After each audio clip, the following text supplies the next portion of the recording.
EyePlus training സൊല്യൂഷൻ്റെ പുതിയൊരു വീഡിയോയിലേക്ക് ഏവർക്കും സ്വാഗതം. നമ്മൾ ഇന്ന് ഓപ്പറേഷൻസ് മാനേജ്മെൻറ്റിലേക്ക് കടക്കുകയാണ്. ഓപ്പറേഷൻസ് മാനേജ്മെൻറ്റ് എന്ന് പറയുന്നത് അത്യാവശ്യം നല്ലൊരു ഇൻട്രസ്റ്റിംഗ് ആയിട്ടുള്ളൊരു ഏരിയ ആണ്.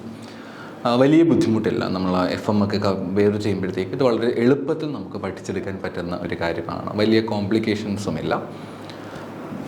കുറച്ച് എളുപ്പത്തിൽ നമുക്ക് പഠിക്കുവാൻ സാധിക്കുന്ന ഒരു പോർഷനാണ് ഓപ്പറേഷൻസ് മാനേജ്മെൻറ്റ് എന്ന് പറയുന്ന ഈ ഒരു ഭാഗം. ഈസി ആയിട്ട് നമുക്കിത് കവർ ചെയ്യുവാനായിട്ട് പറ്റും. ലെറ്റ്സ് സീ നമുക്ക് എന്താണെന്ന് നോക്കാം. ഓപ്പറേഷൻ മാനേജ്മെൻറ്റിനെ കണക്ട് ചെയ്തുകൊണ്ട് നമുക്ക് ചില കാര്യങ്ങൾ ഇന്ന് ഡിസ്കസ് ചെയ്യാം. So what is operations management and what are the its implications നമുക്കിന്ന് കൃത്യമായിട്ട് നോക്കേണ്ടതായിട്ട് ഉണ്ട്. സോ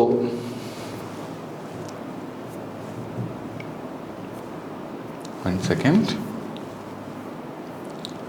ഓപ്പറേഷൻസ് മാനേജ്മെൻറ്റിനെ കണക്ട് ചെയ്ത് നമുക്ക് ആദ്യമായിട്ട് പറയുന്നത് ഓപ്പറേഷൻ മാനേജ്മെൻറ്റ് എന്ന് പറയുമ്പോഴത്തേക്ക് it is basically the administration. It is basically the administration of business. Yes, operation management എന്ന് പറയുമ്പോഴത്തേക്ക് it is administration of business. Like കുറച്ചുകൂടെ കൃത്യമായിട്ട് പറയുകയാണെങ്കിൽ ഒരു സ്ഥാപനത്തിൻ്റെ ഓപ്പറേഷൻസ് എന്ന് പറയുന്നത് എന്താണ്? നമ്മൾ ഈ പ്രൊഡക്ഷൻസ് പോലെയുള്ള കാര്യങ്ങളൊക്കെ ഇല്ലേ, അത്തരം കാര്യങ്ങളെയാണ് ഒരു ബേസിക് ഓപ്പറേഷൻസ് ആണ് ഇവിടെ നമുക്ക് ഉദ്ദേശിക്കുന്നത്. ഒരു സ്ഥാപനത്തിൻ്റെ പ്രൊഡക്ഷൻ മാത്രമല്ല, ഫണ്ടമെൻ്റലായിട്ട് ആ സ്ഥാപനം എന്ത് കാര്യമാണോ പ്രവർത്തിക്കേണ്ടത് അതിനെയാണ് നമ്മൾ ഓപ്പറേഷൻസ് എന്തുകൊണ്ട് ഉദ്ദേശിക്കുന്നത്. അപ്പോൾ ആ ഓപ്പറേഷൻസ് എല്ലാം കൃത്യമായിട്ട് തന്നെയാണോ ചെയ്യുന്നത്, അതെങ്ങനെ നമുക്ക് പ്രോപ്പറായിട്ട് മാനേജ് ചെയ്യാനായിട്ട് പറ്റും എന്നുള്ളതാണ് ഓപ്പറേഷൻസ് മാനേജ്മെൻറ്റ് കൊണ്ട് ഇവിടെ ഉദ്ദേശിക്കുന്നത്. ഇതിൽ ഒരുപാട് കാര്യങ്ങൾ നമുക്ക് കാണാനായിട്ട് പറ്റുന്നുണ്ട്. Planning, organising and supervising process. Like നമ്മൾ കൃത്യമായിട്ടും ഓപ്പറേഷൻസിനെ പറ്റി കൃത്യമായിട്ട് നമ്മൾ പ്ലാൻ ചെയ്യേണ്ടതായിട്ടുണ്ട്, അതിനെ പ്രോപ്പറായിട്ട് നമ്മൾ ഓർഗനൈസ് ചെയ്യേണ്ടതായിട്ട് ഉണ്ട്. അതേപോലെ തന്നെ നമ്മൾ അതിനെ സൂപ്പർവൈസ് ചെയ്യേണ്ടതായിട്ടുണ്ട്. എന്തെങ്കിലുമൊക്കെ അഡ്ജസ്റ്റ്മെൻറ്റ്സ്, ഇമ്പ്രൂവ്മെൻറ്റ് മറ്റുമൊക്കെ നമുക്ക് വേണമെങ്കിൽ അതെല്ലാം ചെയ്യേണ്ടതായിട്ട് ഉണ്ട്. എവിടെയാണെങ്കിലും ഓപ്പറേഷൻസ് മാനേജ്മെൻറ്റ് നമുക്ക് കൃത്യമായിട്ട് ഇതെല്ലാം ചെയ്യണം. ചുരുക്കി പറയുകയാണെങ്കിൽ നമ്മുടെ ഓപ്പറേഷൻസ് നമുക്ക് എങ്ങനെയാണ് മാനേജ് ചെയ്യാനായിട്ട് സാധിക്കുക എന്ന് പറയുന്നതാണ് ഓപ്പറേഷൻസ് മാനേജ്മെൻറ്റ് കൊണ്ട് ഉദ്ദേശിക്കുന്നത്. ഓപ്പറേഷൻസ് മറ്റുമൊക്കെ നമുക്ക് എങ്ങനെ പ്രോപ്പറായിട്ട് മാനേജ് ചെയ്യാനായിട്ട് പറ്റുമെന്നുള്ളതാണ് ഓപ്പറേഷൻസ് മാനേജ്മെൻറ്റ് ഉദ്ദേശിക്കുന്നത്. ഒന്നാമത്തെ ഇനി നമുക്ക് നോക്കാം എന്തൊക്കെയാണ് ഓപ്പറേഷൻസ് മാനേജ്മെൻറ്റിൻ്റെ കീ ആസ്പെക്റ്റ്. ഇത്ര ആലോചിച്ചാൽ മതി. ഒരു സ്ഥാപനത്തിൻ്റെ ഫണ്ടമെൻ്റൽ ആയിട്ടുള്ള ആക്ടിവിറ്റീസ് ചെയ്യുക, that is called the operations. ആ ഓപ്പറേഷൻസ് എല്ലാം നമുക്ക് കൃത്യമായിട്ട് ചെയ്യാൻ പറ്റുന്നുണ്ടോ എന്നുള്ളതാണ് ഇവിടെ നമ്മൾ പഠിക്കുന്നത്, അല്ലെങ്കിൽ എത്രത്തോളം നന്നായിട്ട് നമുക്കത് ചെയ്യാൻ സാധിക്കുന്നു എന്നുള്ളതാണ് ഓപ്പറേഷൻസ് മാനേജ്മെൻറ്റ് കൊണ്ട് ഉദ്ദേശിക്കുന്നത്. ആദ്യം പ്രോഡക്റ്റ് ഡിസൈനാണ്. ഇറ്റ്സ് വെരി സിമ്പിൾ അല്ലേ? നമുക്ക് എങ്ങനെ നമ്മുടെ പ്രോഡക്റ്റ് ഡിസൈൻ ചെയ്യുവാനായിട്ട് പറ്റും. അതേപോലെ സർവീസ് ഡിസൈൻ. ഇത് രണ്ടും അധികം എക്സ്പ്ലെയിൻ ചെയ്യേണ്ടതായിട്ടില്ല. എങ്ങനെ നമ്മൾ സർവീസാണ് കൊടുക്കുന്നതെങ്കിൽ നമുക്ക് നമ്മുടെ സർവീസ് എങ്ങനെ ഡിസൈൻ ചെയ്യാനായിട്ട് പറ്റും. അതേസമയത്ത് നമ്മൾ പ്രോഡക്റ്റാണ് പ്രൊവൈഡ് ചെയ്യുന്നതെങ്കിൽ നമ്മുടെ പ്രോഡക്റ്റ് നമുക്കിങ്ങനെ ഡിസൈൻ ചെയ്യാനായിട്ട് പറ്റും. അതായത് പ്രോഡക്റ്റ് ഡിസൈൻ ചെയ്യുന്നതാണ് പ്രോഡക്റ്റ് ഡിസൈൻ എന്ന് പറയുക. സർവീസ് മറ്റും നമ്മൾ ഡിസൈഡ് ചെയ്യുന്നതിന് നമ്മൾ വിളിക്കുന്ന പേരാണ് സർവീസ് ഡിസൈൻ. അപ്പോൾ എങ്ങനെയാണ് നമുക്കിത് ചെയ്യാനായിട്ട് പറ്റുക എന്നുള്ളതാണ് ഇവിടെ നമുക്ക് കാണാനായിട്ട് പറ്റുന്ന കാര്യം. രണ്ട് പ്രധാനപ്പെട്ട കമ്പോണൻസ് ആണ് പ്രോഡക്റ്റ് ഡിസൈനും അതേപോലെ തന്നെ സർവീസ് ഡിസൈനും. അടുത്ത കപ്പാസിറ്റി പ്ലാനിങ് ആണ് പിന്നീട് പറയുന്ന കാര്യം. കപ്പാസിറ്റി പ്ലാനിങ് എന്ന് പറയുമ്പോഴത്തേക്ക് നമ്മൾ കൃത്യമായിട്ടും ഇവാലുവേറ്റ് ചെയ്യുക നമ്മുടെ പ്രൊഡക്ഷൻ കപ്പാസിറ്റി എത്രത്തോളം നമുക്ക് ആവശ്യമായിട്ടുണ്ട്, അത്യാവശ്യമാണ് എന്നുള്ള കാര്യം കൃത്യമായിട്ട് നമ്മൾ മനസ്സിലാക്കേണ്ടതായിട്ട് ഉണ്ട്. പ്രൊഡക്ഷൻ കപ്പാസിറ്റി എത്രത്തോളം നെസസറി ആയിട്ടുള്ള കാര്യമാണ് എന്ന് നമ്മൾ കൃത്യമായിട്ട് മനസ്സിലാക്കേണ്ടതായിട്ടുണ്ട്. കാരണം നമ്മുടെ പ്രോഡക്റ്റും സർവീസും മറ്റുമൊക്കെ എപ്പോഴും ചേഞ്ച് ആയിക്കൊണ്ടിരിക്കുന്നതാണ്. അപ്പോൾ ഈ മാറ്റങ്ങൾക്കനുസരിച്ച് തന്നെ നമുക്ക് ഈ പറഞ്ഞിരിക്കുന്ന പ്രൊഡക്ഷനും കാര്യങ്ങളൊക്കെ മാറ്റങ്ങൾ ഉണ്ടാകുന്നുണ്ടോ അതൊക്കെ നമ്മൾ കൃത്യമായിട്ട് നോക്കണം. നമുക്ക് ഒരു പ്രോഡക്റ്റ് പ്രൊഡ്യൂസ് ഉണ്ടെങ്കിൽ നമ്മളെ സംബന്ധിച്ചുള്ള കപ്പാസിറ്റി ഉണ്ടായിരിക്കണം, മെഷീനറി ഉണ്ടായിരിക്കണം, എംപ്ലോയീസ് ഉണ്ടായിരിക്കണം, കാശ് ഉണ്ടായിരിക്കണം, റോ മെറ്റീരിയൽസ് ഉണ്ടായിരിക്കണം. എല്ലാം കൃത്യമായിട്ട് നമുക്ക് കിട്ടുന്നുണ്ടോ ഇല്ലെന്നുള്ള കാര്യം ഇതുവഴിയായിട്ട് നമ്മൾ നോക്കുന്നുണ്ട്. കൂടുതലായിട്ടും ആ ഒരു സ്ഥാപനത്തിൻ്റെ സൈസ്, ഓപ്പറേറ്റിംഗ് ആയിട്ട് വരുന്ന കാര്യങ്ങൾ, എംപ്ലോയീസ് തുടങ്ങിയിട്ടുള്ള കാര്യങ്ങളൊക്കെയാണ് നമുക്ക് ഇവിടെ ഈ കപ്പാസിറ്റി പ്ലാനിങ്ങുമായിട്ട് ഉദ്ദേശിക്കുന്നത്. ജസ്റ്റ് സിമ്പിളായിട്ട് അതിൻ്റെ കപ്പാസിറ്റി എത്രത്തോളം ഉണ്ടെന്നും ആ കപ്പാസിറ്റി നമുക്ക് സഫീഷ്യൻ്റ് ആണോ എന്നും കൃത്യമായിട്ട് നമ്മളിത് വഴിയായിട്ട് മനസ്സിലാക്കുന്നു.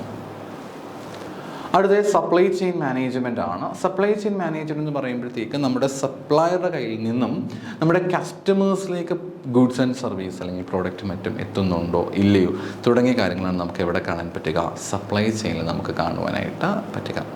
നമ്മുടെ സപ്ലയറുടെ കയ്യിൽ നിന്നും നമ്മൾ പ്രോഡക്റ്റ് മറ്റുമൊക്കെ നമുക്ക് ഈ പറഞ്ഞിരിക്കുന്ന ലൈക്ക് ഇപ്പം റോ മെറ്റീരിയൽസ് മറ്റും തരുന്ന ആൾക്കാരെയാണ് നമ്മൾ സപ്ലൈസ് എന്ന് പറയുക. യഥാസമയം അവർ നമുക്ക് റോ മെറ്റീരിയൽസ് തന്നാൽ മാത്രമേ നമ്മുടെ കാര്യങ്ങൾ ഇവിടെ നടന്നു പോവുകയുള്ളൂ. പ്രൊഡക്ഷനും ഇനി അതുമായിട്ട് ബന്ധപ്പെട്ട കാര്യങ്ങളൊക്കെ നമുക്ക് സ്മൂത്തായിട്ട് നടക്കണമെങ്കിൽ എന്ത് കിട്ടിയേ പറ്റും? പ്രോപ്പറായിട്ട് നമുക്ക് റോ മെറ്റീരിയൽസും മറ്റും കിട്ടിയേ പറ്റും. അപ്പോൾ അതെല്ലാം കൃത്യമായിട്ട് നമുക്ക് കിട്ടുന്നുണ്ടോ ഇല്ലയോ തുടങ്ങിയ കാര്യങ്ങളാണ് നമുക്ക് സപ്ലൈ ചെയിൻ മാനേജ്മെൻറ്റിലൂടെ മനസ്സിലാക്കാനായിട്ട് പറ്റുക. പിന്നീട് ഇത്തരം പല പല കാര്യങ്ങളുണ്ട്. പ്രൊക്യൂർമെൻ്റ് ഉണ്ട്, ട്രാൻസ്പോർട്ടേഷൻ ഉണ്ട്, ഇൻവെൻട്രി മാനേജ്മെൻറ്റ് ഉണ്ട്, ഡിസ്ട്രിബ്യൂഷൻ തുടങ്ങിയിട്ടുള്ള കാര്യങ്ങളൊക്കെ നമുക്കിതിൽ കാണാനായിട്ട് പറ്റും. നമുക്ക് എത്രത്തോളം റോ മെറ്റീരിയൽസ് മറ്റുമൊക്കെ നമുക്ക് പ്രൊക്യൂർ ചെയ്യുവാനായിട്ട് സാധിക്കും എന്നുള്ളതാണ് നമുക്ക് എവിടെ കാണാൻ സാധിക്കുന്നത്? ഈ പറഞ്ഞ സപ്ലൈ ചെയിൻ മാനേജ്മെൻറ്റിൽ നമുക്ക് കാണുവാനായിട്ട് പറ്റുന്നത്. Then about the quality management ആണ് അടുത്തൊരു പോയിൻ്റായിട്ട് നമുക്ക് കാണാൻ സാധിക്കുന്നത്. ക്വാളിറ്റി മാനേജ്മെൻറ്റ് എന്ന് പറയുമ്പോഴത്തേക്ക് നമുക്ക് കസ്റ്റമേഴ്സിൻ്റെ ആവശ്യങ്ങളനുസരിച്ച് കൊണ്ട്, കസ്റ്റമേഴ്സിൻ്റെ താല്പര്യങ്ങളനുസരിച്ച് കൊണ്ട്, കസ്റ്റമേഴ്സിൻ്റെ റിക്വയർമെൻറ്റ്സ് അനുസരിച്ച് കൊണ്ട് നമുക്ക് പ്രോഡക്റ്റും മറ്റുമൊക്കെ ഉണ്ടാക്കാനായിട്ട് സാധിക്കുന്നുണ്ടോ ഇല്ലയോ തുടങ്ങിയിട്ടുള്ള കാര്യങ്ങളാണ് നമുക്ക് എവിടെ കാണുന്നത്? ക്വാളിറ്റി മാനേജ്മെൻറ്റിൽ നമുക്ക് കാണുവാനായിട്ട് പറ്റുക. We have lot of techniques. നമ്മളിതെല്ലാം പഠിക്കും ഇനി. We have total quality management techniques and Six Sigma techniques and ISO standards. We have a loads of techniques. So ആ ടെക്നിക്സുകളെല്ലാം നമുക്ക് തീർച്ചയായിട്ടും കാണുവാനായിട്ട് പറ്റുന്നതാണ്. അപ്പോൾ ഈ ടെക്നിക്കുകളൊക്കെ നമുക്ക് യൂസ് ചെയ്ത് കഴിഞ്ഞാൽ ടോട്ടൽ ക്വാളിറ്റി മാനേജ്മെൻറ്റ് നമുക്ക് ക്വാളിറ്റി മാനേജ്മെൻറ്റ് നമുക്ക് കൃത്യമായിട്ട് ഉറപ്പ് വരുത്താൻ പറ്റും. ബെസ്റ്റ് പ്രോഡക്റ്റ് നമുക്ക് നമ്മുടെ കസ്റ്റമേഴ്സിലേക്ക് എത്തിക്കുവാനായിട്ട് സാധിക്കുകയും ചെയ്യും. അടുത്ത അബൌട്ട് ഇൻവെൻട്രി മാനേജ്മെൻ്റ് ആണ്. ഇൻവെൻട്രി എന്ന് പറയുമ്പോൾ എന്തുമായിട്ട് കണക്ട് ചെയ്യുന്നതാണ്? നമുക്ക് സ്റ്റോക്കുമായിട്ട് കണക്ട് ചെയ്യുന്നതാണ് ഇൻവെൻറ്ററീസ് എന്ന് പറയുക. അപ്പോൾ ഇൻവെൻറ്ററീസ് നമുക്ക് എത്രത്തോളം നന്നായിട്ട് മാനേജ് ചെയ്യാനായിട്ട് പറ്റുന്നുണ്ട് എന്നുള്ളതാണ് ഇവിടെ പറയുന്ന കാര്യം. പല മെത്തേഡുകൾ നമുക്ക് ഈ മെത്തേഡുകളെല്ലാം ഒന്ന് പഠിച്ചു വെക്കണം. പക്ഷേ പിന്നീട് നമുക്ക് പഠിക്കാനുമുണ്ട് ഡീറ്റെയിൽഡ് ആയിട്ട്. നമ്മുടെ ക്ലാസ്സിൽ നമ്മൾ പിന്നീട് എടുക്കുന്നതായിരിക്കും. ജസ്റ്റ് ഇൻ ടൈം അപ്രോച്ചസ് ഉണ്ട്, അതേപോലെ economic order quantity EOQ methods ഉണ്ട്, ABC അനാലിസിസ് പോലെയുള്ള വ്യത്യസ്തമായിട്ടുള്ള മെത്തേഡുകൾ നമുക്കിവിടെ കാണുവാനായിട്ട് പറ്റും. അത് ഇൻവെൻട്രി മാനേജ്മെൻറ്റുമായിട്ട് ബന്ധപ്പെട്ട് നമുക്ക് കാണാനായിട്ട് സാധിക്കുന്നവയാണ്. അടുത്ത ലീൻ ഓപ്പറേഷൻസ് അത് വളരെ ഇമ്പോർട്ടൻ്റ് ആയിട്ടുള്ള കാര്യമാണ്. ലീൻ ഓപ്പറേഷൻസ് എന്ന് പറയുക, അതായത് കസ്റ്റമേഴ്സിനെ വാല്യൂസ് നമ്മൾ മാക്സിമൈസ് ചെയ്യുക. എന്നാൽ ഒരു പരിധിക്കപ്പുറത്തേക്ക് ചിലവ് കൂടാനും പാടില്ല. കസ്റ്റമേഴ്സിൻ്റെ വാല്യൂസ് നമ്മൾ ഇൻക്രീസ് ചെയ്യുക. അറ്റ് ദ സെയിം ടൈം നമ്മൾ എന്ത് ചെയ്യാനും പാടില്ല, ഒരു പരിധിക്കപ്പുറത്തേക്ക് നമ്മുടെ കോസ്റ്റ് ഒരു കാരണവശാലും കൂടാനായിട്ടും പാടില്ല. നമ്മളതിനെയാണ് ഇവിടെ വാല്യൂ ലീൻ ഓപ്പറേഷൻസ് എന്ന് പറയുക. കസ്റ്റമേഴ്സിൻ്റെ വാല്യൂസ് കൂട്ടുക, at the same time waste പരമാവധി മിനിമൈസ് ചെയ്യാനായിട്ട് പറ്റുകയും ചെയ്യണം. We have A lot of techniques here.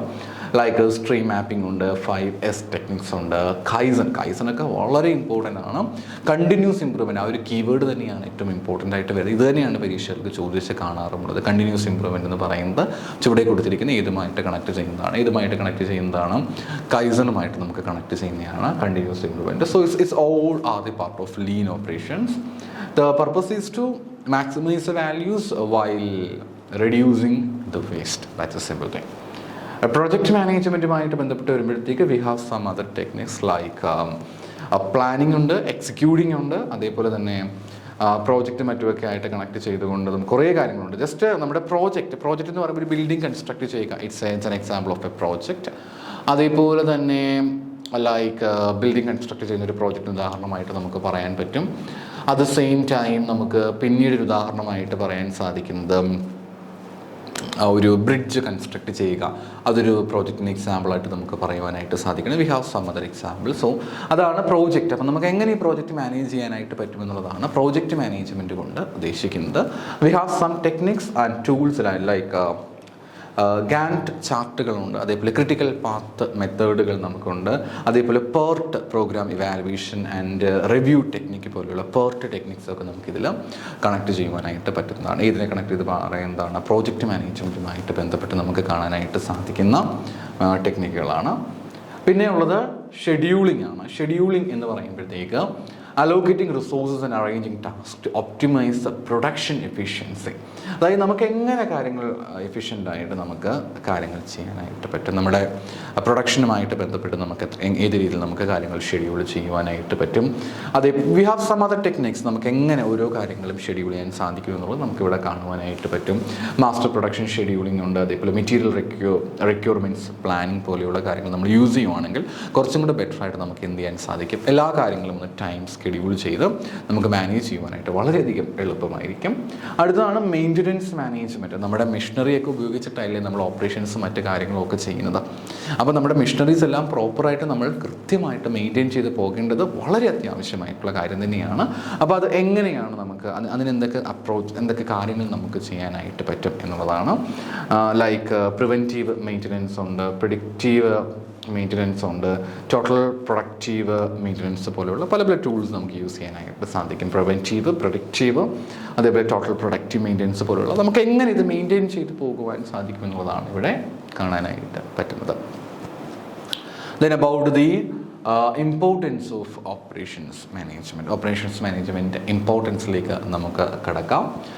ഒന്ന് എഫിഷ്യൻസി ആൻഡ് പ്രൊഡക്ടിവിറ്റിയാണ്. അതായത് നമ്മൾ ഓപ്പറേഷൻസ് മാനേജ്മെൻ്റ് എല്ലാം ഏതൊരു മാനേജ്മെൻറ്റ് എടുത്തു കഴിഞ്ഞാൽ അതിപ്പോൾ HR ആണെങ്കിലും കോസ്റ്റ് മാനേജ്മെൻ്റ് ആണെങ്കിലും ഏത് രീതിയാണെങ്കിലും എഫിഷ്യൻസി ഇമ്പ്രൂവ് ചെയ്യാനത് വളരെയധികം ഹെൽപ്പ് ചെയ്യുന്നൊരു കാര്യമാണ്. നമുക്ക് നമ്മുടെ എഫിഷ്യൻസി കുറച്ചും കൂടെ ഇമ്പ്രൂവ് ചെയ്യുവാനായിട്ട് സാധിക്കുന്നു, പ്രൊഡക്ടിവിറ്റി കുറച്ചും കൂടെയൊക്കെ ഇമ്പ്രൂവ് ചെയ്യാനായിട്ട് അത് ഏത് മാനേജ്മെൻ്റ് ആണെങ്കിലും അത് സാധ്യമാണ്. സോ അതേ കാര്യം തന്നെയാണ് നമുക്ക് ഇവിടെയും കാണുവാനായിട്ട് പറ്റുന്നത്. രണ്ട്, ഏറ്റവും best service, we can provide best service to the customer. So it is very helpful to satisfy them. നമുക്ക് നമ്മുടെ കസ്റ്റമേഴ്സ് നല്ല രീതിയിൽ അവരുടെ നീഡ്സും മറ്റുമൊക്കെ നമുക്ക് ക്യാറ്റർ ചെയ്യുവാനായിട്ട് സാധിക്കുന്നു. We can satisfy the needs. So that is another point. The third one is about the competitive advantages, because we are in the competitive world, so we have to compete others. We have to understanding what our competitors would do. So on the basis of that analysis, we should reduce the cost and improve the customer base and improve the revenue. So for that purpose, we require a competitive advantage. So ആ ഒരു competitive advantages നമുക്ക് കൃത്യമായിട്ടും ഉറപ്പ് വരുത്തുവാനായിട്ട് എന്ത് വളരെ helpful ആണെന്ന് പറയുന്നത് operations management is very very helpful. And finally, it is about the profitability. So we have to, all these techniques would help to improve the profitability. The profit, it is very helpful to increase the profitability, and നമ്മുടെ revenue making capacity improve ചെയ്യുവാനായിട്ട് ഇത് വളരെയധികം better ആയിട്ടുള്ള കാര്യം തന്നെയാണ്. ചിലവുകൾ കുറയ്ക്കുവാൻ സഹായിക്കുന്നു, അതേപോലെ നമുക്ക് റവന്യൂസ് മറ്റും കൂട്ടുവാനായിട്ട് പറ്റുകയും ചെയ്യും. അതാണ് ഇവിടെ പറയുന്ന point. And about the adaptability operations വളരെയധികം കുറച്ചും കൂടെ ഇത് പറയുകയാണെങ്കിൽ നമുക്ക് ഫ്ലെക്സിബിലിറ്റി എന്നുള്ള വാക്കുമായിട്ട് തന്നെ കണക്ട് ചെയ്യിപ്പിക്കുവാനായിട്ട് സാധിക്കുന്നതാണ്. നമുക്ക് കുറച്ചുകൂടെ ഫ്ലെക്സിബിൾ ആയിരിക്കും. The technologies has been changing a lot. So that's why നമ്മൾ അതിനെ അഡ്ജസ്റ്റ് ചെയ്ത് പോകേണ്ടതായിട്ടുണ്ട്. അപ്പോൾ ടെക്നോളജിയുമായിട്ട് ബന്ധപ്പെട്ട് നമുക്കൊരു ഡെവലപ്പ് ചെയ്യുവാനായിട്ട് വളരെയധികം ഹെൽപ്പ് ചെയ്യുന്നൊരു കാര്യമാണ്. നമുക്ക് അഡാപ്റ്റ് ചെയ്ത് പോകുവാനായിട്ട് സാധിക്കുന്നത് ടെക്നോളജിയുമായിട്ട് ബന്ധപ്പെട്ട് നമുക്ക് അഡാപ്റ്റ് ചെയ്യുവാനായിട്ട് സാധിക്കുകയും വലിയ മാറ്റങ്ങൾ നമുക്ക് കൊണ്ടുവരുവാനായിട്ട് പറ്റുകയും ചെയ്യുന്നുണ്ട്. അതാണ് അഡാപ്റ്റബിലിറ്റി എന്നതുകൊണ്ട് ഉദ്ദേശിക്കുന്നത്. ഇനി ഓപ്പറേഷൻസ് മാനേജ്മെൻറ്റിലെ ചില ചാലഞ്ചസുകളിലേക്ക് നമുക്ക് കടക്കാം. ഒന്ന് ഗ്ലോബലൈസേഷനാണ് ഫസ്റ്റ് ചാലഞ്ച് എന്ന് പറയുക. കാരണം നമ്മൾ ഓപ്പറേഷൻസ് മാനേജ് ചെയ്യുക എന്ന് പറയുന്നത് അത്ര എളുപ്പമുള്ള കാര്യമല്ല. എസ്പെഷ്യലി ഒരു ഇൻ്റർനാഷണൽ ബിസിനസ്സൊക്കെയാണ് നമ്മൾ ചെയ്യുന്നതെങ്കിൽ വളരെ ബുദ്ധിമുട്ടാണ്. ലൈക്ക് ഓരോ രാജ്യങ്ങൾക്കും വ്യത്യസ്തമായ രീതികളായിരിക്കും ഉണ്ടായിരിക്കുക. ഓരോ ആ സ്ഥലത്തെയും സിറ്റുവേഷൻസ് ഡിഫറെൻ്റ് ആയിരിക്കും, അവരുടെ കൾച്ചർ ഡിഫറെൻ്റ് ആയിരിക്കും. അപ്പോൾ അതൊരു വലിയ ഫാക്ടറായിട്ട് നമുക്ക് മനസ്സിലാക്കേണ്ടതായിട്ടും ഉണ്ട്. അപ്പം റെഗുലേഷൻസൊക്കെ മാറിക്കൊണ്ടേയിരിക്കുന്നു, കണ്ടീഷൻസ് മാറിക്കൊണ്ടേയിരിക്കുന്നു. അവിടെ തന്നെ നമുക്ക് ഒരുപാട് ചേഞ്ചസുകൾ കാണുവാനായിട്ട് പറ്റും.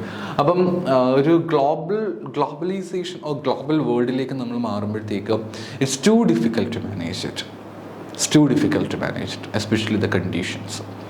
അതൊരു വലിയ പോരായ്മയായിട്ട് തന്നെയാണ് ഇവിടെ കാണുന്നത്. ഒരു ഗ്ലോബലൈസേഷൻ ഒരു വലിയ പ്രശ്നം തന്നെയാണ്. പിന്നെ ടെക്നോളജി ഇൻ്റഗ്രേഷൻസ്, കാരണം operations management is always connected with technology. So ആ ടെക്നോളജി ഇങ്ങനെ ചേഞ്ച് ആയിക്കൊണ്ടേയിരിക്കുന്നു. We have to adjust with technology. So it requires a lot of efforts, right?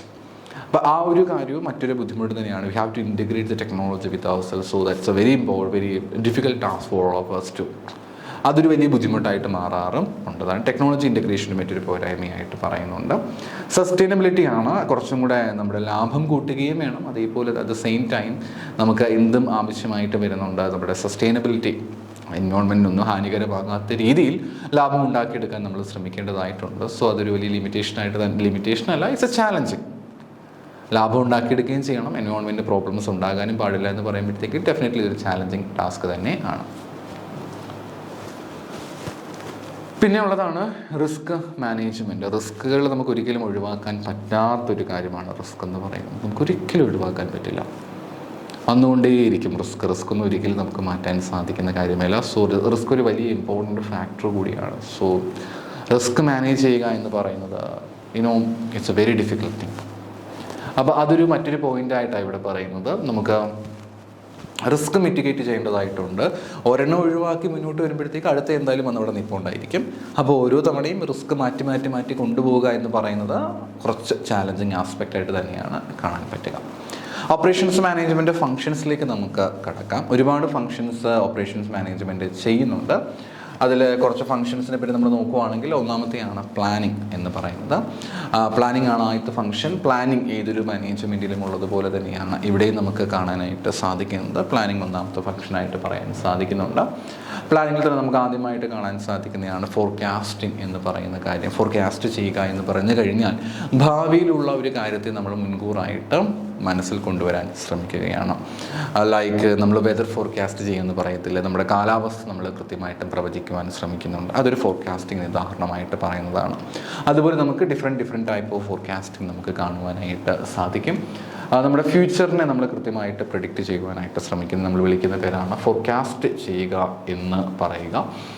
കുറേ കാര്യങ്ങൾ നമുക്ക് ഫോർകാസ്റ്റിംഗ് കണക്ട് ചെയ്ത് കാണാനായിട്ട് പറ്റും. രണ്ട്, കപ്പാസിറ്റി പ്ലാനിങ് ആണ്. എപ്പോഴും പ്രൊഡക്ഷൻ അല്ലെങ്കിൽ ഓപ്പറേഷൻസുമായിട്ട് ബന്ധപ്പെട്ട് വരുന്നതുകൊണ്ട് തന്നെ നമ്മുടെ കപ്പാസിറ്റീസ് കൃത്യമായിട്ടുണ്ടോ ഇല്ലയോ എന്നതിനെ പറ്റി നമ്മൾ കൃത്യമായിട്ട് വാല്യൂറ്റ് ചെയ്യേണ്ടതായിട്ട് ഉണ്ട്. അപ്പം അത് കൃത്യമായിട്ടും ഇല്ല എങ്കിൽ നമ്മുടെ റിക്വയർമെൻറ്റ്സ് അനുസരിച്ച് കൊണ്ടതെല്ലാം സെറ്റ് ചെയ്തെടുക്കേണ്ടതായിട്ട് വരും.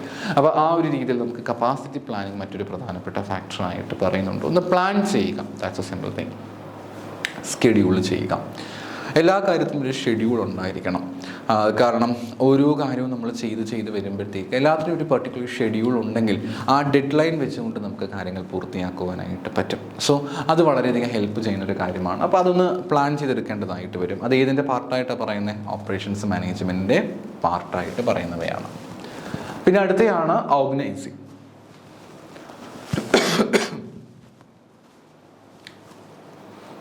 ഓർഗനൈസിങ്ങിൽ നമ്മൾ ആദ്യമായിട്ട് കാണുന്നത് റിസോഴ്സും അലോക്കേഷനാണ്. നമുക്ക് പ്രോപ്പറായിട്ടും റിസോഴ്സും മറ്റുമൊക്കെ നമുക്ക് അലോക്കേറ്റ് ചെയ്ത് കൊടുക്കുക എന്നുള്ളതാണ്. നമ്മുടെ റിസോഴ്സസും മറ്റുമൊക്കെ അലോക്കേറ്റ് ചെയ്ത് കൊടുക്കുക, എസ്പെഷ്യലി ഹ്യൂമൻ റിസോഴ്സുകൾ മറ്റുമൊക്കെ പ്രോപ്പറായിട്ട് അലോക്കേറ്റ് ചെയ്ത് കൊടുക്കേണ്ടതായിട്ട് ഉണ്ട്.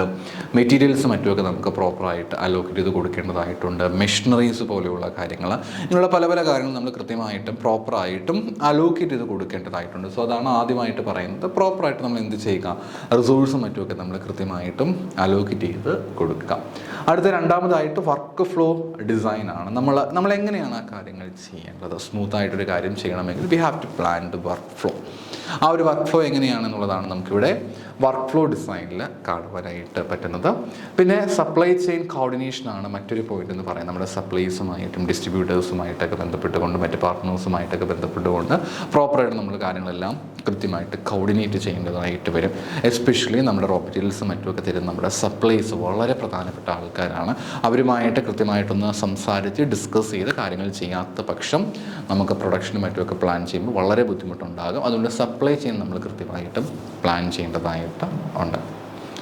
പിന്നെ സ്റ്റാഫിങ്ങിലേക്ക് വരുമ്പോഴത്തേക്ക് ഒന്നാമത്തതാണ് റിക്രൂട്ട്മെൻറ്റ് എന്ന് പറയുമ്പോഴത്തേക്ക് വളരെ സ്കിൽഡ് ആയിട്ടുള്ള എംപ്ലോയീസിനെ നമ്മൾ ഹയർ ചെയ്യേണ്ടതായിട്ട് വരും. കുറച്ച് സ്കിൽഡ് എംപ്ലോയീസിനെ. അപ്പം ഈ സ്കിൽഡ് എംപ്ലോയീസിനെ ഹയർ ചെയ്യുക എന്ന് പറയുന്നത് അത്ര എളുപ്പമുള്ള കാര്യമൊന്നുമല്ല.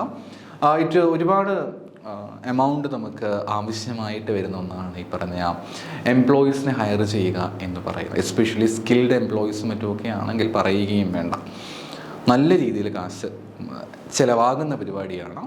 ഓപ്പറേഷൻ ലെവൽ ആയതുകൊണ്ട് വലിയ കഷ്ടപ്പാടൊന്നും ഇവിടെ ഇല്ല എന്നൊരിക്കലും തെറ്റിദ്ധരിക്കാനായിട്ട് പാടില്ല. തീർച്ചയായിട്ടും ഏത് ലെവലാണെങ്കിലും ഡെഫിനറ്റായിട്ടും ഏത് ലെവലിനുള്ളതുപോലെ തന്നെ ഇവിടെയും ചാലഞ്ചസ് ഉണ്ട്. അതുകൊണ്ട് നല്ല എമൗണ്ട് കയ്യിൽ നിന്ന് പോകും. നന്നായിട്ട് നോക്കി മാനേജ് ചെയ്യേണ്ടതായിട്ട് വരും. സോ അതാണ് ഇവിടെ ആദ്യമായിട്ട് പറയുന്നത്. രണ്ട്, ട്രെയിനിങ് ആണ്. നമ്മൾ എംപ്ലോയീസിന് പ്രോപ്പറായിട്ടുള്ള ട്രെയിനിങ്സ് മറ്റുമൊക്കെ പ്രൊവൈഡ് ചെയ്യേണ്ടതായിട്ട് ഉണ്ട്. കാരണം നമുക്ക് സ്കിൽസ് മറ്റുമൊക്കെ നമുക്ക് അവരുടെ സ്കിൽസ് മറ്റുമൊക്കെ അവർക്ക് നമുക്ക് ഇമ്പ്രൂവ് ചെയ്യുന്നതുമായിട്ടൊക്കെ ബന്ധപ്പെട്ടുകൊണ്ട് ഡെഫിനറ്റായിട്ടും നല്ല രീതിയിൽ ട്രെയിനിങ്സ് മറ്റുമൊക്കെ നമ്മൾ അവർക്ക് കൊടുക്കേണ്ടതായിട്ട് വരും. ഓഫ് കോഴ്സ് അതും എക്സ്പെൻസീവാണ്, ബട്ട് ട്രെയിനിങ് കൊടുക്കാതിരിക്കാൻ പറ്റുകയില്ല. ഒന്ന് കോസ്റ്റ് ബെനിഫിറ്റ് വെച്ചൊന്ന് അനലൈസ് ചെയ്ത ശേഷം പ്രോപ്പറായിട്ട് കൊടുക്കാൻ ശ്രമിക്കേണ്ടതായിട്ടുണ്ട്.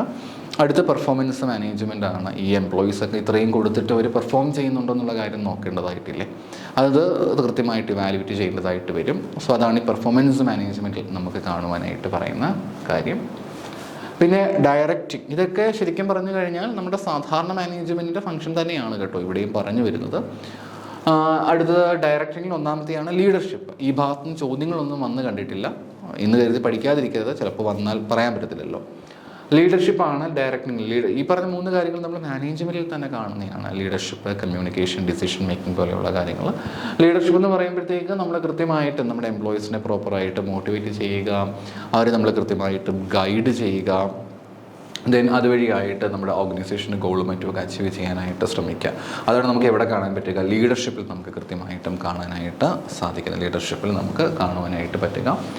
കമ്മ്യൂണിക്കേഷനിലേക്ക് വരികയാണെങ്കിൽ നമ്മൾ കൃത്യമായിട്ടും ഒരു കമ്മ്യൂണിക്കേഷൻ നമ്മൾ ഉറപ്പ് വരുത്തേണ്ടതായിട്ട് ഉണ്ട്. ഒരു ബെറ്റർ കോർഡിനേഷൻ നമുക്ക് തീർച്ചയായിട്ടും ആവശ്യമാണ്. ആക്ടിവിറ്റീസും മറ്റുമൊക്കെ പ്രോപ്പറായിട്ട് നമ്മൾ കോർഡിനേറ്റ് ചെയ്യേണ്ടതായിട്ട് ഉണ്ട്.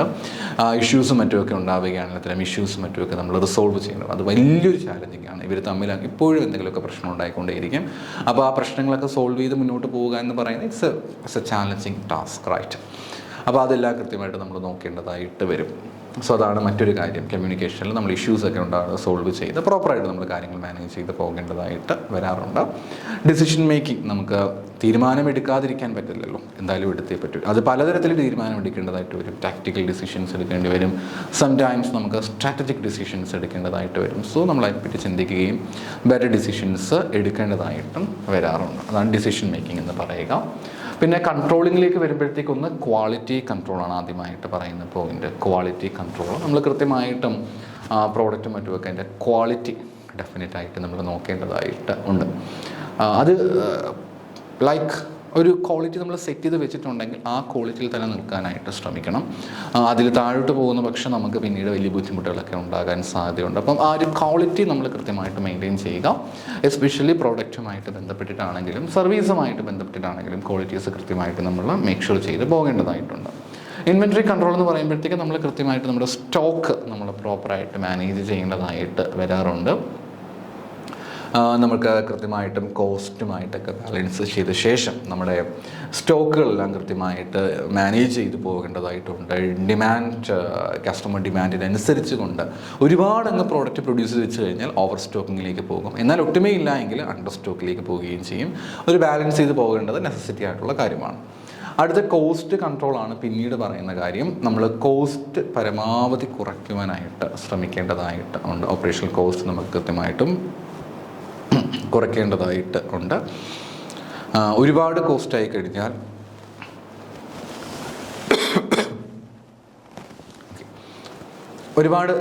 കഴിഞ്ഞാൽ നമുക്ക് മാനേജ് ചെയ്ത് പോകാനും പാടാണ്. അപ്പോൾ ഒന്ന് ആലോചിച്ച് നോക്കിയിട്ട് കോസ്റ്റും ബെനിഫിറ്റൊക്കെ നോക്കിയ ശേഷം ഒരുപാട് കോസ്റ്റ് ആകാനായിട്ട് പാടില്ല. എന്നിട്ട് ഒട്ടുമേ കോസ്റ്റില്ലാതെ ഒന്നും ചെയ്യാനും പറ്റത്തില്ല. രണ്ടൊന്ന് മാനേജ് ചെയ്ത് പോകേണ്ടതായിട്ട് ഉണ്ട്. സോ അടുത്തത് ഇമ്പ്രൂവ്മെൻ്റ് ആണ്. ഇമ്പ്രൂവ്മെൻറ്റ് തന്നെ ആയിട്ട് കണ്ടിന്യൂസ് ഇമ്പ്രൂവ്മെൻ്റ് ആണ് പറയുക. നമുക്ക് കണ്ടിന്യൂസ് ഇമ്പ്രൂവ്മെൻറ്റ് നമുക്ക് ചെയ്യാൻ പറ്റുന്ന ഏറ്റവും നല്ല ടെക്നിക്കാണ് കൈസൺ. കോൺസ്റ്റൻ്റ്ലി നമുക്ക് നമ്മുടെ പ്രോസസ്സും പെർഫോമൻസും ഇമ്പ്രൂവ് ചെയ്യാൻ സാധിക്കുന്നൊരു ടെക്നിക്കാണ് കേട്ടോ കൈസൺ ടെക്നിക്ക് എന്ന് പറയുന്നത്. കൈസൺ ടെക്നിക്ക് വളരെ അഡ്വാൻറ്റേജസ് ആയിട്ടുള്ള ടെക്നിക്ക് തന്നെയാണ്. വീണ്ടും വീണ്ടും വീണ്ടും വീണ്ടും ഇമ്പ്രൂവ് ആക്കിക്കൊണ്ടേയിരിക്കുക, ഒരിക്കലും അതിനൊരു കോട്ടം വരുത്താൻ പാടില്ല. വീണ്ടും വീണ്ടും നമ്മളതിനെ ഇമ്പ്രൂവ് ചെയ്തുകൊണ്ടേയിരിക്കുക എന്ന് പറയുന്നതാണ് കൈസൺ ടെക്നിക്സ് എന്ന് പറയുക. 2 ലീൻ മാനേജ്മെൻറ്റ്. ഞാൻ പറഞ്ഞിട്ടുണ്ടല്ലോ, നിങ്ങൾ പ്രൊഡക്ടിവിറ്റി മാക്സിമം കൊണ്ടുവരിക, നന്നായിട്ട് പ്രൊഡക്റ്റ് പ്രൊഡ്യൂസ് ചെയ്യാനായിട്ട് ശ്രമിക്കുക, നല്ല രീതിയിലുള്ള സർവീസ് പ്രൊവൈഡ് ചെയ്യുക, അറ്റ് ദ സെയിം ടൈം ചിലവ് പരമാവധി കുറയ്ക്കുകയും ചെയ്യുക. അതാണ് ലീൻ മാനേജ്മെൻറ്റ് കൊണ്ട് ഇവിടെ ഉദ്ദേശിക്കുന്നത്. പിന്നെ 6 സിഗ്മ, ഇതൊക്കെ എനിക്ക് തോന്നുന്നു ഐ തിങ്ക് നമ്മുടെ ക്ലാസ്സിൽ പിന്നീട് ഡീറ്റെയിൽഡ് ആയിട്ട് പറയും കേട്ടോ ഇവയെ പറ്റിയിട്ടൊക്കെ. 6 സിഗ്മയാണ് അടുത്തതായിട്ട് പറയുന്നത്. അതായത് ഒട്ടും ഒരു അല്പം പോലും ഡിഫക്ട്സ് ഇല്ലാതിരിക്കുക.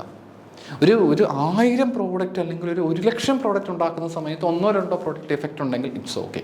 1,00,000 പ്രോഡക്റ്റ് ഉണ്ടാക്കുമ്പോൾ 1-2 പ്രോഡക്റ്റ്. അപ്പം അത്രമേൽ ഡിഫക്റ്റുകളില്ലാതിരിക്കുക, അത്രമേൽ കീനായിട്ട് നമ്മൾ കാര്യങ്ങൾ കൊണ്ടുപോവുക എന്ന് പറയുന്നതാണ് 6 സിഗ്മ. പിന്നീട് പഠിക്കും കേട്ടോ ഡീറ്റെയിൽഡായിട്ടും. പിന്നെ മെയിൻ്റനൻസ് ആണ് അടുത്തത്. നമുക്ക് പല രീതിയിൽ നമുക്ക് മെയിൻ്റനൻസ് ചെയ്യേണ്ടതായിട്ടുണ്ട്. ഒന്ന് പ്രിവെൻറ്റീവ് മെയിൻ്റനൻസ് ആണ്, നമ്മൾ കൃത്യമായിട്ട് വീണ്ടും റെഗുലറായിട്ട് തന്നെയാണ് നമ്മൾ ചെയ്യേണ്ടതായിട്ട് ഉണ്ട്. എങ്കിലേ നമുക്ക് ബ്രേക്ക് ഡൗൺസ് മറ്റുമൊക്കെ ഇല്ലാതെ കാര്യങ്ങൾ മുന്നോട്ട് കൊണ്ടുപോകാൻ പറ്റുകയുള്ളൂ. അതിൻ്റെ ലൈഫ് സ്പാനും മറ്റുമൊക്കെ കൂട്ടി മുന്നോട്ട് വരണമെങ്കിൽ നമുക്ക് തീർച്ചയായിട്ടും പ്രിവെൻറ്റീവ് മെയിൻ്റനൻസ് ആണ് അത്യാവശ്യമായിട്ടുള്ളത്. പിന്നെ പ്രെഡിക്റ്റീവ് മെയിൻ്റനൻസ് ഉണ്ട്. നമ്മൾ ഇവിടെ പറഞ്ഞിരിക്കുന്നത് പ്രെഡിക്റ്റ് ചെയ്യുക, ചിലപ്പോൾ ഒരു പക്ഷേ എന്ത് സംഭവിച്ചേക്കാം, ഈ പറഞ്ഞിരിക്കുന്ന പോലെ നമുക്ക് പ്രശ്നങ്ങൾ ഉണ്ടായേക്കാം എന്ന് പറയുമ്പോഴത്തേക്ക് അവിടെ പ്രെഡിക്റ്റബിൾ ആണ്. നമ്മൾ പ്രെഡിക്റ്റ് ചെയ്തുകൊണ്ട് നമ്മൾ മെയിൻ്റനൻസിലേക്ക് പോകുന്നതാണ് നമ്മൾ ഏതെന്ന് പറയുക, പ്രെഡിക്റ്റീവ് മെയിൻ്റനൻസ് എന്ന് പറയുക. പിന്നെ last one is about the corrective. Suppose നമ്മൾ എത്ര ചെയ്തിട്ടും പ്രത്യേകിച്ച് കാര്യങ്ങളൊന്നും ഉണ്ടായില്ല, അങ്ങ് ഇതായിപ്പോയി, അങ്ങനെയാണ് നമുക്ക് എന്ത് ചെയ്യാൻ പറ്റും, കറക്റ്റീവ് മെയിൻ്റനൻസിലേക്ക് പോകുവാനായിട്ട് പറ്റും. പിന്നെയുള്ളത് സപ്ലൈ ചെയിൻ മാനേജ്മെൻ്റ് ആണ്. സപ്ലൈ ചെയിൻ മാനേജ്മെൻറ്റ് ഒരുപാട് തവണ ഞാൻ ക്ലാസ്സിൽ പറഞ്ഞിട്ടുണ്ടല്ലോ. സപ്ലൈ ചെയിൻ എന്ന് പറഞ്ഞു കഴിഞ്ഞാൽ എന്താ സപ്ലൈ ചെയിൻ എന്ന് പറയുന്നത്, നമ്മുടെ സപ്ലൈയുടെ കയ്യിൽ നിന്നും റോ മെറ്റീരിയൽസും മറ്റും വാങ്ങിക്കുന്ന നമ്മൾ വിളിക്കുന്ന പേരാണ് സപ്ലൈ ചെയിൻ എന്ന് പറയുക. അത് നമുക്ക് എങ്ങനെ മാനേജ് ചെയ്യാനായിട്ട് പറ്റുമെന്നുള്ളതാണ് സപ്ലൈ ചെയിൻ മാനേജ്മെൻറ്റിൽ നമുക്കിവിടെ കാണുവാനായിട്ട് പറ്റുന്ന പോയിന്റ്. പല രീതികളുണ്ട്. ഒന്ന് പ്രൊക്യൂർമെൻ്റ് ഉണ്ട്, ലോജിസ്റ്റിക്സ് ഉണ്ട്, സപ്ലയർ റിലേഷൻഷിപ്പ് മാനേജ്മെൻറ്റ് ഉണ്ട്. അപ്പം ഇതിൽ ആദ്യത്തെയാണ് പ്രൊക്യൂർമെൻറ്റ്. പ്രൊക്യൂർമെൻറ്റ് എന്ന് പറഞ്ഞപ്പോൾ എന്താ അതുകൊണ്ട് അർത്ഥമാക്കുന്നത്, നമുക്ക് റോ മെറ്റീരിയൽസും മറ്റും കൃത്യമായിട്ട് നമ്മൾ പ്രൊക്യൂർ ചെയ്തെടുക്കേണ്ടതായിട്ട് ഉണ്ട്. റോ മെറ്റീരിയൽസ് മറ്റുമൊക്കെ നമ്മൾ അക്യൂർ ചെയ്യുക, കമ്പോണൻസ് മറ്റും അതേപോലെ തന്നെ സർവീസ് തുടങ്ങിയവയെല്ലാം കൃത്യമായിട്ട് നമ്മൾ നേടിയെടുക്കുക, കളക്ട് ചെയ്യുക. That is called the procurement. നമ്മളതിനെയാണ് ഈ പ്രൊക്യൂർ ചെയ്യുക എന്ന് പറയുക. അതേപോലെ ലോജിസ്റ്റിക്സ് ആണ്. ലോജിസ്റ്റിക്സ് എന്ന് പറയുമ്പോഴത്തേക്ക് വെറുതെ റോ മെറ്റീരിയൽസ് അവിടെ വെച്ചിട്ട് കാര്യമില്ലല്ലോ, കൃത്യസമയത്ത് നമുക്ക് പ്രോഡക്റ്റ് കിട്ടുകയും ചെയ്യണം. അപ്പോൾ ആ ഒരു ട്രാൻസ്പോർട്ടേഷൻ ഇമ്പോർട്ടൻ്റ് ആണ്. വെയർ ഹൗസിംഗ് പോലുള്ള കാര്യങ്ങളൊക്കെയാണ് ഇവിടെ എന്തിൽ പറയും, ലോജിസ്റ്റിക്സിൽ നമുക്ക് കാണുവാനായിട്ട് പറ്റുക. പിന്നെ സപ്ലയറുമായിട്ട് എപ്പോഴും നല്ല ബന്ധമുണ്ടായിരിക്കണം. അത് ചിലപ്പോൾ ഒരു പക്ഷേ നമ്മുടെ കോൺട്രാക്റ്റുമായിട്ട് ബന്ധപ്പെട്ട് വരുന്ന കാര്യങ്ങളിൽ ആയിരിക്കാം, അതല്ല മറ്റൊരു പക്ഷേ നമുക്ക് മറ്റ് കാര്യങ്ങൾ ലൈക്ക് ക്രെഡിറ്റ് ടേംസ് മറ്റ് കാര്യങ്ങളൊക്കെ കൃത്യമായിട്ട് മെയിൻറ്റെയിൻ ചെയ്യുന്ന കാര്യങ്ങളിലായിരിക്കാം. എനിവേ സപ്ലയറുമായിട്ട് നല്ലൊരു ബന്ധം ഉണ്ടാക്കാനായിട്ട് എപ്പോഴും ശ്രമിക്കേണ്ടത് സപ്ലൈ ചെയിൻ മാനേജ്മെൻറ്റിൻ്റെ പാർട്ടാണ്. പിന്നെ അടുത്തത് പ്രോജക്റ്റ് മാനേജ്മെൻ്റ് ആണ്. ഞാൻ ഓൾറെഡി എക്സാമ്പിൾസ് പറഞ്ഞു കഴിഞ്ഞിരുന്നു പ്രോജക്റ്റിനെ സംബന്ധിച്ച്. ബിൽഡിംഗ് കൺസ്ട്രക്റ്റ് ചെയ്യുക, ബ്രിഡ്ജ് കൺസ്ട്രക്റ്റ് ചെയ്യുക, ഇതൊക്കെയാണ് നമ്മൾ ശരിക്കും പറഞ്ഞു കഴിഞ്ഞാൽ പ്രോജക്റ്റുകളായിട്ട് കണക്കാക്കുന്നത്. അപ്പോൾ ആ പ്രോജക്റ്റൊക്കെ നമുക്ക് അതിൻ്റെ മാനേജ്മെൻറ്റാണ് ഈ പ്രോജക്റ്റ് മാനേജ്മെൻറ്റ് കൊണ്ട് ഉദ്ദേശിക്കുന്നത്. അതിൽ തന്നെ പല കാര്യങ്ങളുണ്ട്. നമുക്ക് എങ്ങനെ നമ്മുടെ പ്രോജക്റ്റിനെ പ്ലാൻ ചെയ്യാനായിട്ട് പറ്റും, ആ ഒരു പ്രോജക്റ്റിൻ്റെ ഗോള്, സ്കോപ്പ്, അതേപോലെ തന്നെ ഡെലിവറബിൾസ് എത്രത്തോളം നമുക്ക് നന്നായിട്ട് അതിനെ മാനേജ് ചെയ്ത് പ്ലാൻ ചെയ്ത് പോകാനായിട്ട് പറ്റും എന്നുള്ളതാണ് പ്രോജക്റ്റ് പ്ലാൻ കൊണ്ട് ഇവിടെ ഉദ്ദേശിക്കുന്നത്. പിന്നെ റിസോഴ്സ് മാനേജ്മെൻ്റ് ഉണ്ട്. റിസോഴ്സ് മാനേജ്മെൻറ്റ് എന്ന് പറയുമ്പോഴത്തേക്ക് നമുക്ക് എത്രത്തോളം നന്നായിട്ട് റിസോഴ്സുകൾ, ഇപ്പം കാശാണെങ്കിലും മെറ്റീരിയൽസ് ആണെങ്കിലും ഒക്കെ റിസോഴ്സുകൾ നമുക്ക് നെസസറി ആയിട്ടുള്ള കാര്യമാണ്. അപ്പോൾ എങ്ങനെയാണ് നമുക്ക് ഏറ്റവും ബെസ്റ്റായിട്ട് നമുക്ക് റിസോഴ്സുകൾ മറ്റുമൊക്കെ കൊടുക്കാനായിട്ട് പറ്റും, ഓരോ ആക്ടിവിറ്റിക്ക് നമുക്ക് എങ്ങനെ അലോക്കേറ്റ് ചെയ്ത് കൊടുക്കാനായിട്ട് സാധിക്കും എന്ന് പറയുന്നതാണ് റിസോഴ്സ് മാനേജ്മെൻറ്റ് കൊണ്ട് ഉദ്ദേശിക്കുന്നത്. അടുത്ത ടൈം ലൈൻ മാനേജ്മെൻ്റ് ആണ്. എല്ലാ കാര്യങ്ങൾക്കും ഒരു ടൈം ഷെഡ്യൂൾ സെറ്റ് ചെയ്ത് കൊടുക്കുന്നത് വളരെ ബെറ്റർ ആയിരിക്കും.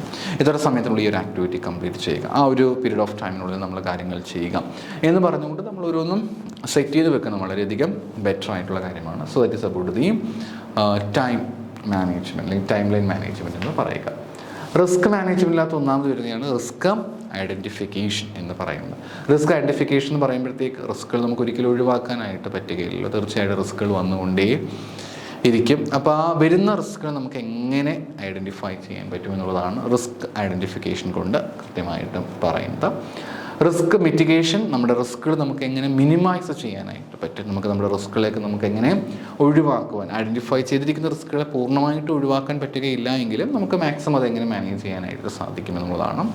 അബൌട്ട് ദി ക്രൈസിസ് മാനേജ്മെൻറ്റ്, നമുക്ക് എമർജൻസി സിറ്റുവേഷൻസ് ഒക്കെ വരുന്ന സമയത്ത് ആ ഒരു ക്രൈസിസ് മറ്റുമൊക്കെ നമുക്ക് എങ്ങനെ മാനേജ് ചെയ്യാനായിട്ട് സാധിക്കും എന്നുള്ളതാണ് ഏതെന്ന് പറയുക, ക്രൈസിസ് മാനേജ്മെൻറ്റ് കൊണ്ട് ഉദ്ദേശിക്കുന്നത്. So these are all about the different functions of operations management. അപ്പോൾ ഈ ഭാഗങ്ങളൊക്കെ നന്നായിട്ട് പഠിക്കുക. നമുക്ക് മറ്റൊരു വീഡിയോയുമായി വീണ്ടും കാണാം. Thank you.